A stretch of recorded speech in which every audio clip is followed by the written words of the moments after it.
Now, 6 other petitioners in what have been referred to as the surrogate petitions have scoffed off at both IEBC and Wafula Chebukati's defense that the election was foolproof and that the systems used were of military standards.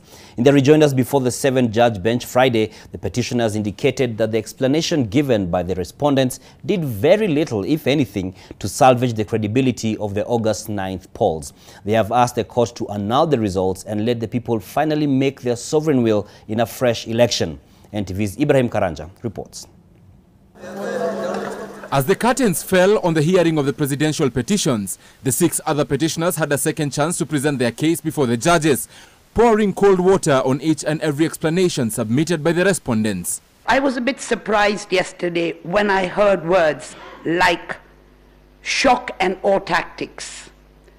And surprisingly, the shock and awe tactics actually came out in one of the protagonists, the ones, the protagonists of We've Won, and that was in one of the affidavits.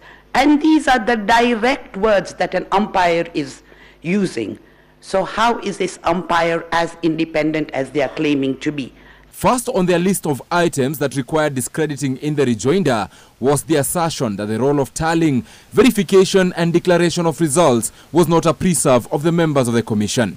From what I can now see is that these 6 commissioners are supposed to be flower girls and page boys at a wedding, with the chairman being the bride or the bridegroom, as the case may be.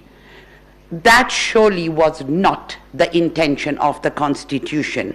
The election of president is the only one thing that Kenyans do as a collective every once in a while. It is so important to them that you simply cannot joke about it. They say that the fallout amongst the commissioners was enough evidence of an unreliable result.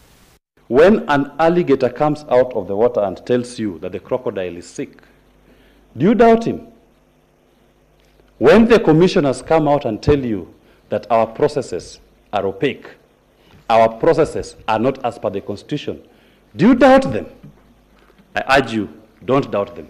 In further poking holes on the sanctity of the exercise, they maintained that the polls body had not denied existence of wrong entries, as was indicated through their own audit of the voter register. On IEBC's view that each candidate had their own agents that were supposed to ensure security of their vote, the petitioners argue that that was a fallacy.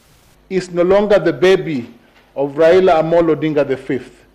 This is no longer the baby of William Samoei Ruto, Dr. the first respondent. This is the baby of Wanjiku. It is the baby of Kenyans. Return this baby to Kenyans to determine to whom they shall hand over the baby after 60 days. I pray that you nullify the election. Also, 4 commissioners who are in support of the petitions answered the judges' questions on whether their denial of the results was an afterthought. The Juliana Cherera-led team stating that cracks at the commission had started way before, but the tail end of the tallying exercise at Bomas is what became the stroke that broke the camel's back. And as was in the Bible, as King Solomon was expected to determine the legitimate mother of a baby, so is it at the Supreme Court of Kenya in this presidential petition. With the petitioners now hoping that the baby will be granted to its legitimate mother, the people of Kenya, as it maintains that the election was flawed. Ibrahim Karanja, NTV from the Supreme Court of Kenya in Nairobi.